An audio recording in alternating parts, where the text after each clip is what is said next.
Nicholas Bornelis of Capitaling, and I would like to welcome you all to our new podcast series, Riding the Waves of a Lifetime. This new series, we are going to have the opportunity to interact and discuss with maritime industry leaders who are going to share with us life experiences, career achievements, and also their insight on the industry's direction and outlook. We are delighted and honored to start this new series with Martyn Wade, the CEO of Grindrod Shipping. Martyn has over 40 years experience, career in shipping, having worked for ship owners, ship operators, ship brokers in London, New York, Johannesburg, and now in Singapore. And as much as I would like to, I'm sorry, cannot be together with Martyn in the same room to have this discussion in person. Still, modern technology gives us the opportunity to connect. And Martyn is in Singapore right now. I'm in New York, so I'm delighted that we have this discussion and we can kickstart this new series. So Martyn, welcome. Thank you for being with us today. Thank you, Nicholas. Delighted to be here. And very pleased that and honoured that you asked me to kick the series off. Really looking forward to it. Thank you, Martyn. So as I mentioned, you have more than 40 years career in shipping, a long, rich, distinguished, and successful career. How did it all start? How did you get into shipping? Pure chance. My brother and I were very fortunate. Our parents paid for a very expensive education. And in those days, it was 6 days a week at school, which meant playing sports 6 days a week as well. And I probably enjoyed my time too much because when it came to my final exams, my A-levels, I didn't do quite as well as I should have. I didn't get them. So university wasn't an option. And therefore, once my father had calmed down, he was a very successful chartered accountant, and said, "What do you want to do?" And I said, "I'm going to go out and work." And by pure chance, the family we knew who lived across the road, he was a Greek Cypriot ship owner, Tony Antonio, and he suggested shipping. And I immediately thought of Onassis, Niarchos, super tankers, millions of dollars. This sounds like a lot of fun. And he actually explained the other side of it, the shipbroking and how it all works, the Baltic Exchange in London. And he gave me three gentlemen to write to. First one was the boss of Clarksons, so the biggest broking company in the world. They declined me in 1977 because I didn't have a degree. We've had a laugh since, because they've tried to employ me a few times over the years, and of course now we happen to be rather large clients of theirs. The second one was Howard Holder, where the gentleman was away on holiday, and the third one was a company called Van Omeren, was the London office of an old established Dutch company, and the boss, Peter Strutt, unknown to me, had got rid of his office junior the day before. And he wrote back, inviting me to come in 2 days' time for an interview. So being the 70s, I had shoulder length hair. So my mother took me to the barbers. I got short back and side. She bought me a suit. And I went for an interview and was employed as office junior stroke T-boy. And when I say T-boy, office junior, it was. And up until a couple of years ago, there was still a gentleman in the business whose sandwiches and coffee I used to get in the mornings. He didn't remember, I did. So it was pure chance, right at the bottom, and you go from there. And it tends to be, a lot of people tend to be, it seems to be an industry where you do need to know someone or someone introduces you or talks about it. So very lucky. Very interesting. So Martyn, you have, as I mentioned, more than a 40-year career in shipping, a long career, a very distinguished one. You've gone through a lot of cycles, ups and downs. What did you consider as some of the major milestones in your career? I think that the first one was actually after 12 years in this company in London, deciding that I needed a change of career. And my new wife at the time, we moved to South Africa, which was a hell of a thing to do. I actually applied for a company called SSY in Colombia, and the partner said, no, Colombia's too dangerous. Johannesburg is far safer. So we moved to Johannesburg, and it was having the guts to actually step out of a very comfortable London lifestyle and go to South Africa. The next one was when this company, I wasn't made a partner, I set up my own broking company. very successful for 10 years. And then I was, of course, employed by Grindrod Shipping, or Grindrod in those days. And then I became the boss of Island View Shipping in 2010, taking over from an industry legend, Tim McClure. I then took over Tankers a year later on the main board. And this culminated, one of my proudest moments was as you were there, June the 18th, 2018, where the parent company spun us off, listed us on the NASDAQ. And we were all there on the NASDAQ floor with friends and my wife and daughters, and I rang the opening bell. So there's been a few milestones. The first one was actually getting out of the comfort zone and deciding, well, once you've done that, a new country, new culture, then you start to realize you can do anything if you've got the mindset to do it. Martyn, again, during your career, you must have faced a number of important challenges. If you can share with us, what would you consider one or two of the major challenges that you have faced, and how did you overcome them? Well, on a personal basis, it's always bad bosses where you're in a company and if the chemistry isn't right, and you've got to have the decision or the guts to kind of say, look, I've got to move on. You've got to try and keep your career moving forward. As an industry, it's probably been the last 10 years where after the boom times of the 2000s, we've had 10 truly awful years, especially in dry cargo, and surviving through it. So while keeping the morale, the team together and doing everything, trying to, outperform the market. And it has its stresses because, of course, you have a board of directors and people that don't necessarily understand shipping, and convincing everyone to stay in. And as we now know, the market's looking an awful lot better. So I say personal was the bosses, and the other one is purely you're always stacked up against the market. When it's good, and when it's bad, it's really bad, as you know. Indeed. So since we're talking about challenges, Martyn, if we move away from the personal side and we look at the industry, what do you consider some of the major challenges that you're seeing the industry is facing today and looking ahead? I think Corona is the big one, whereby it's limiting the social interaction, the travel. We're a business that it's not so much what you know, it's who you know, and the ability to meet people, get out on the road, build relationships. Shipping, like insurance, you rely an awful lot on knowing the counterparty, the face-to-face. And from that comes maybe a little bit of insight into the market, what's going on. You can do it on Zoom, but it's nowhere near the same. So I think the longer this be it lockdowns or travel restrictions, it's going to present problems, especially to generations coming up. Because how do the youngsters get into the business and then build these relationships? Yeah, if it all goes online and it's all done by AI, well, do you actually need individuals doing it? So that is that. And also, I think it's the burden being placed on ship owners to sort out the world's climate issues. 90% of everything in the world moves by sea. Was it 11, 12 billion tons? Yes, it's 3% of the world's CO2. We can do an awful lot better, and we will. But it seems to be always put on the ship owner. You must improve. You must buy modern ships. You must do this. You must do that.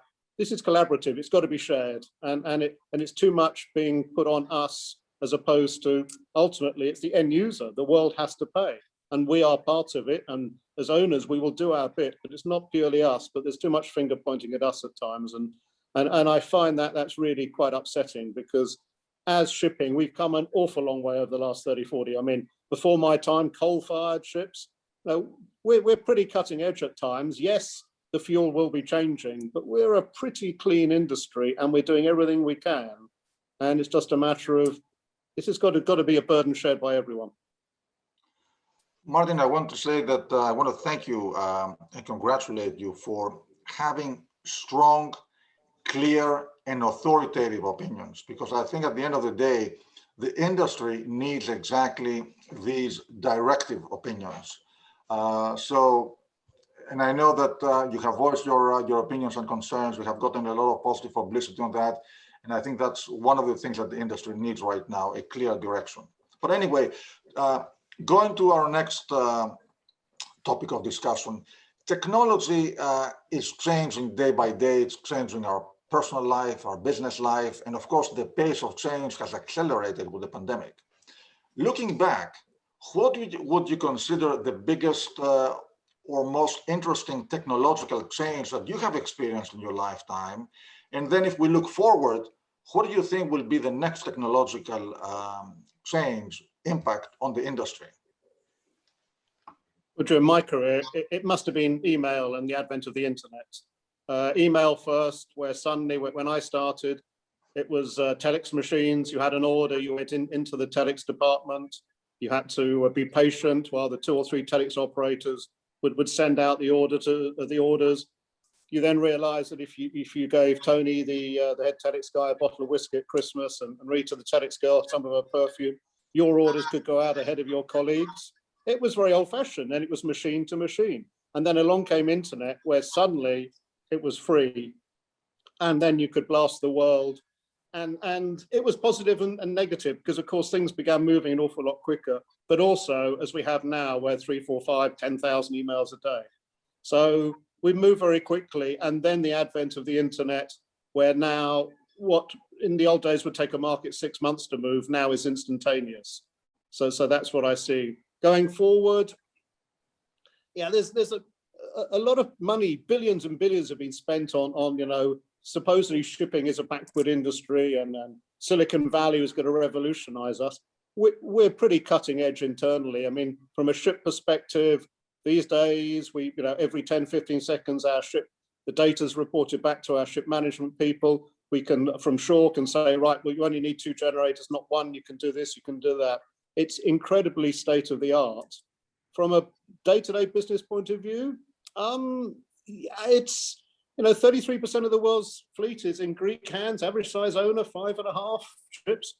Everything's going to be put on the internet. So yes, all the trading houses, all the mining houses, all orders on the internet. No, it's never going to happen. So it's still very much a human thing. Now, if you're a charter out there and you've got 6 orders, you're not going to put 6 orders on the market on the same dates. And likewise, as an owner, if you've got 2 ships on the same dates, it's still very much a people's business. And I don't think that that's going to change anytime soon.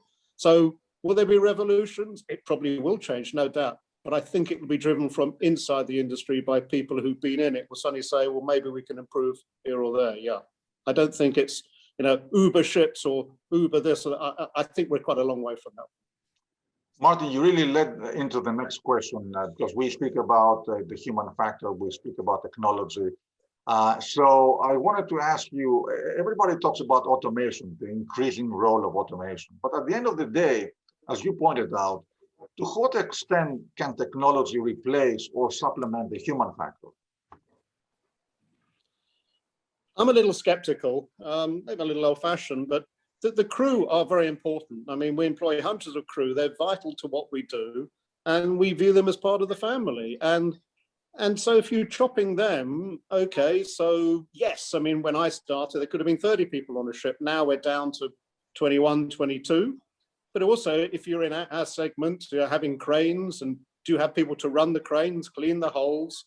You can't get too skinny. But then going forward, all these savings will have automated. So who gets the savings? I'll tell you one thing, the owner isn't going to get the savings.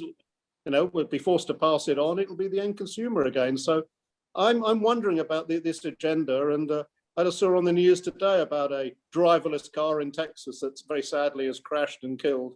I think you've probably got to get things like that sorted out before you want to be having driverless ships going around the world and what might happen next. So never say never, but I think we got more important things to concentrate on, and yeah, green shipping and how we go forward. And I'm not sure that automation really should be that high up the line. I think there are, yes, being in Singapore with the ports, container port automated, absolutely brilliant. But the actual ships is still the human aspect, as we saw with the Ever Given, where was it pilot error?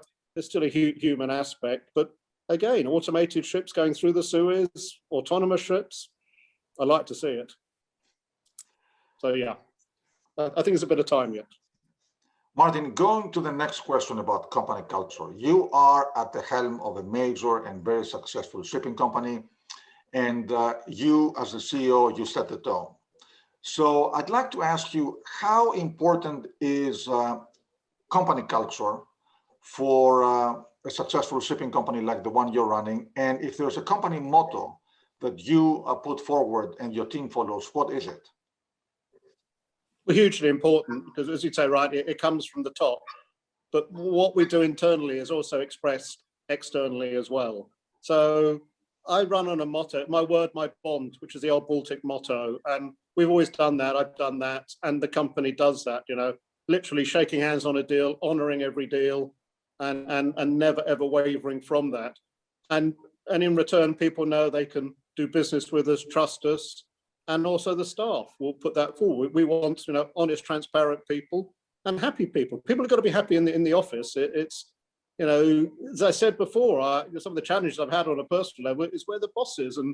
And traditionally, you know, shipbrokers, most successful shipbroker becomes the boss is generally a disaster. So you've got to learn. And I was actually asked when I took over Island View by the chairman at the time. He said, your management style seems to work. Where did you learn it? And I said, so many bad bosses in the past. You learn what not to do. So you've got to have a happy company. And from that culture, it goes externally, and how you deal with charterers and other owners with respect. Martyn, since I have had the privilege to get to know you, I want to applaud what you said about the company motto being "My word is my bond," because we live in a world of change. So it is refreshing to know that yes means yes, no means no. It's not possibly if and so on. And I have grown up with the same values, especially honoring your word. And I think that's one of the many things that the industry appreciates in you and in Grindrod. So going now to the next question, the next topic. Shipping and global travel go together. Shipping is a 24/7 business. Of course, right now, given the situation, we have not been able to travel, but we're going to go back to normality sooner or later. And you travel all around the world all the time. So how do you manage to balance personal life and business life? You're referring to 2019 and before, my 58, 59 long haul flights every year, what, a flight a week. Yeah, it was extreme. As I say, it goes through because I think it's so important to meet people, and we had different facets of the business.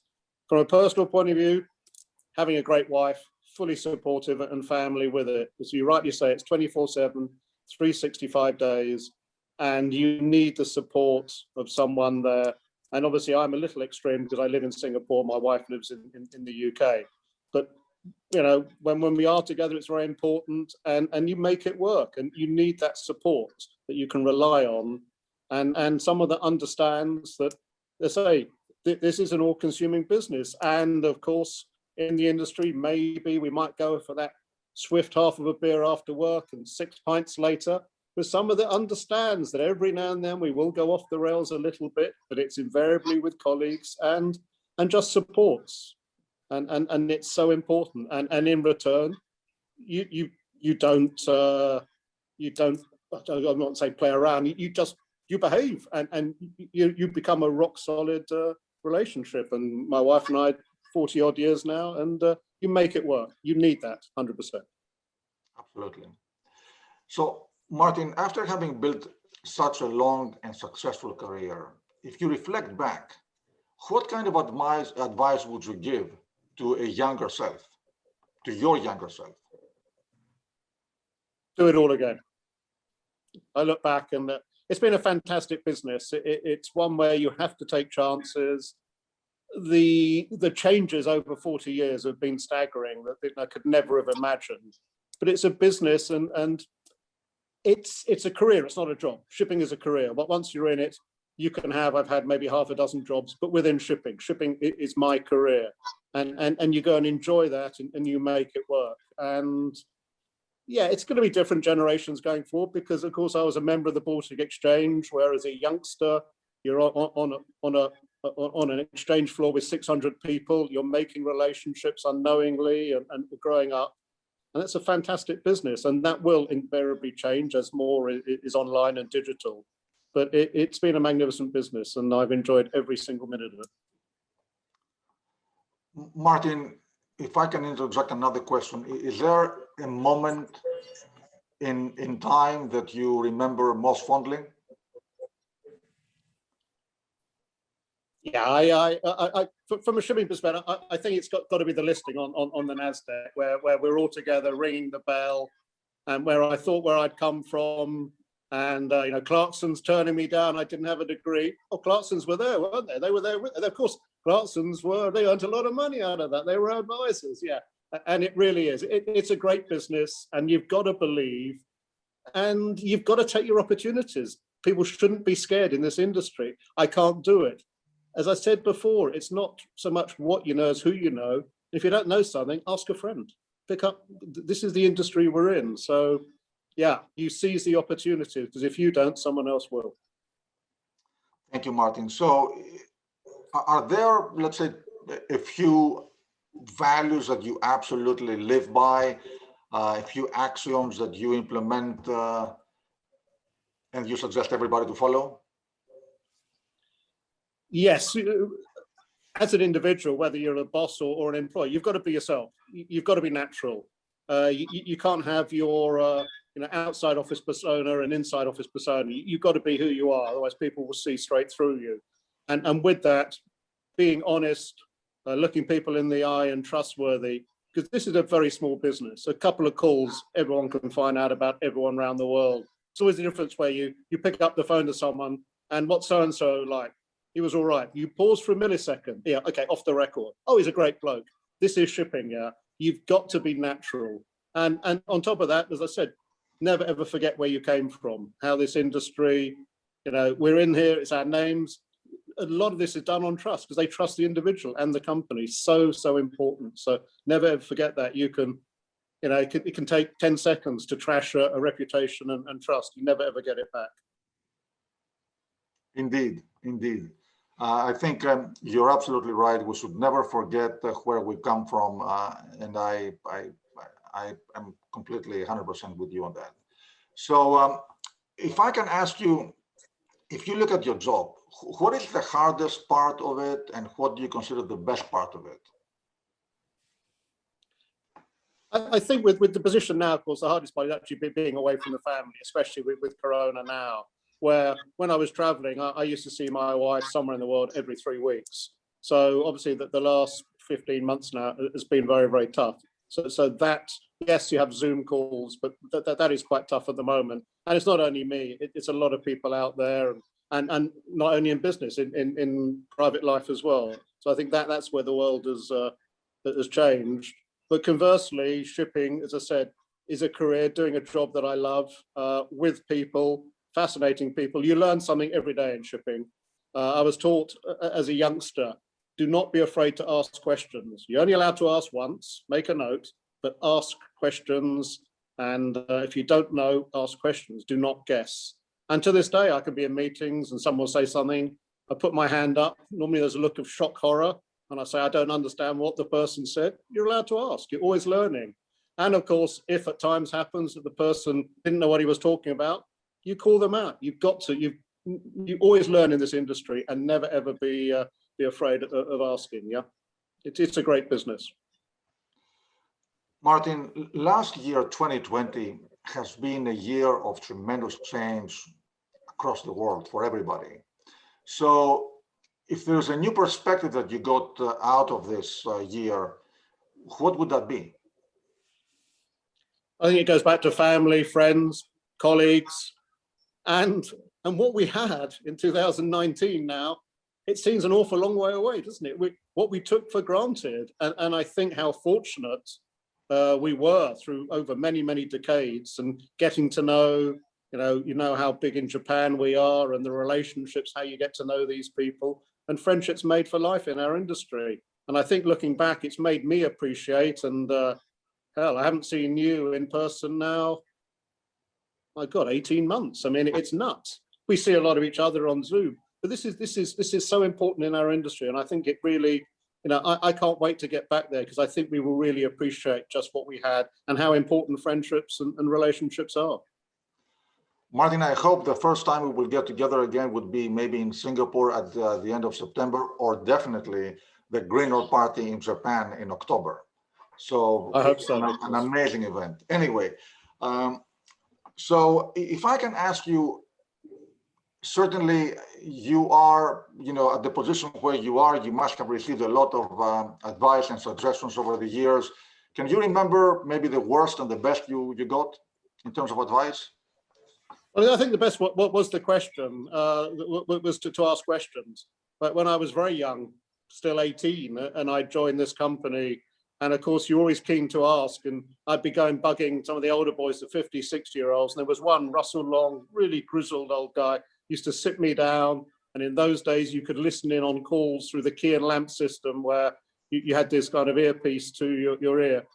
And you just said, ask questions. I said, only once. And you learn a lot. And it was the chance that people gave you. Some did, some didn't. I'm now in the position where, of course, we have the youngsters. I come across youngsters. You've got to give them the same respect, the confidence, and you move forward. The worst advice, why on earth are you leaving London? Why are you going abroad? You have a cushy life. Why are you leaving South Africa? What? It's always the case, isn't it? Whereby, you've got to push yourself. If your time or life goes very quickly, if you're not happy, be looking. Remember, it's not a job. We're in an industry. If one door closes, another opens in the industry. So don't be scared to and if it means, in my case, shifting continents, lived on 4 continents, okay. And you go there with trepidation. You've got to have a supportive family. But my God, you learn. And every time you think you know everything, you come up against people you realize you don't. You're always learning. And it humbles you, but also you learn and develop, and you grab your opportunities. Martyn, you've shared with us, and I thank you so much, a lot of your life experiences and, of course, career achievements.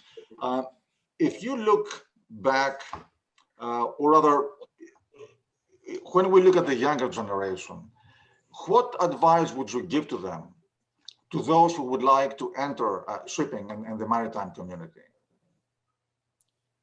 Well, it is a career, not a job, and it's not one that you kind of get into for a few years. Oh dear, the market's bad. Let's get out, try something else. You've got to hang in there, because there'll always be good times, bad times, and in fact, in shipping generally, we tend to enjoy ourselves. It's still an industry where, say, life gets back to normal, human interaction. It can involve a round of golf. It can involve a glass or 2 of wine. It's a social business. And so don't just view it as a job. It's a whole industry. It's a whole career. And on that basis, you need a good memory, and you got to get on with people. It's just if you get on with people, you'll be surprised. With a smile, you get on with people. People trust you. They do business with you. If you annoy people, they won't do business with you. And we are really a people business. And 11 billion tons, 90% of everything goes around the sea.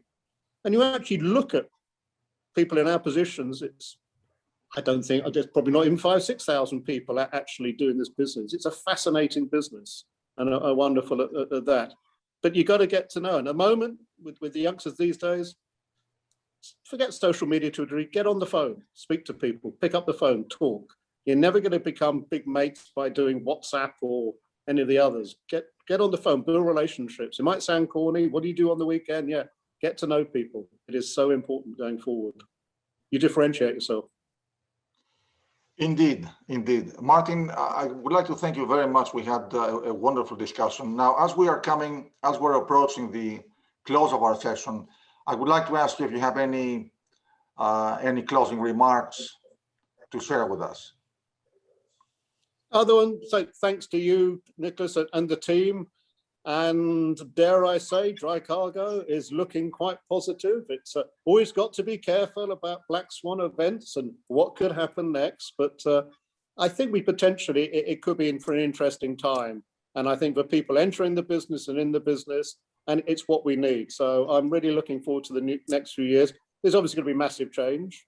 But again, you put some money on owners' balance sheets or in their wallets, and new ships down the line, new technology, anything's possible. So we're a fast evolving business. And I really appreciate the chance to talk, Nicholas. And well done to you, Annie, and the team. Of course, thank you very, very much. It has been really a privilege to start this new podcast series with you. As I mentioned, Martyn Wade is the CEO of Grindrod Shipping. And this particular podcast series, Riding the Waves of a Lifetime, the objective is to have an informal discussion with industry leaders who are going to share with us life experiences, career achievements, and of course, their insight on the industry's direction and outlook. And we are privileged to have this started with Martyn. Martyn, thank you for being with us. And again, thank you to everybody for watching this podcast. Thank you. Absolute pleasure. Thank you, Nicholas. Thank you.